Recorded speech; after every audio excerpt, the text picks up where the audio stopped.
అనాథ ఆడబిడ్డలకు ఉచిత విద్యా వసతి అందిస్తామని Uppala charitable trust chairman Uppala Venkatesh అన్నారు. రంగారెడ్డి జిల్లా తలకొండపల్లి సమీపంలో ఎకరా స్థలంలో అనాథ ఆడబిడ్డల కోసం 10 కోట్ల రూపాయలతో ఉప్పల ఆశ్రమ పాఠశాల నిర్మించామని అన్నారు.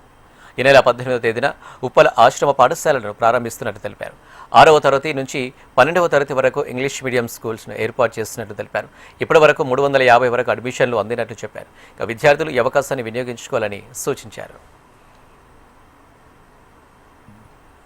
చారిటబుల్ ట్రస్ట్ ద్వారా రేపు 18 తారీఖు గురువారం రోజున ఉప్పల ఆశ్రమ పాఠశాల, ఉప్పల ఆశ్రమ కళాశాల ప్రారంభోత్సవం చేసుకుంటున్నాం. ఇది ఈ ప్రాంత పేదరిక నిర్మూలనకు ఒక పెద్ద దిక్సూచిగా నిలుస్తుందని భావిస్తున్నాం. పేద కుటుంబాలను భవిష్యత్తులో అభివృద్ధిలోకి తేవాలని, కేవలం ఆ దేవుడు రాసిన రాత విద్యతోటే మార్పు సాధ్యమవుతుందనే ఆలోచనతోటి పేద కుటుంబాల పిల్లల్ని, తల్లిదండ్రులు లేని పిల్లల్ని, తండ్రి లేని పిల్లల్ని, పేద కుటుంబాల, నిరుపేద కుటుంబాల పిల్లల్ని, పేద విద్యార్థులను, అమ్మాయిలను ఇక్కడ 6వ తరగతి నుంచి ఇంటర్ వరకు చదివించేందుకు ఏర్పాట్లు చేస్తాం.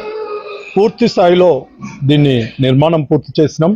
ఇది రెసిడెన్షియల్ పద్ధతిలో నాణ్యమైన విద్య, మంచి ఆహారము, బాలికలను ఆరోగ్యవంతంగా తయారు చేయడం, ఆ దేవుడు రాసిన రాతను మారుస్తూ ఆ కుటుంబాలను నిలబెట్టాలనే ఆలోచనతోటే ఈ కార్యక్రమాన్ని నా యొక్క ఉప్పల చారిటబుల్ ట్రస్ట్ ద్వారా ఏర్పాటు చేయడం జరిగింది. రేపు ప్రారంభోత్సవం చేసుకుంటున్నాం.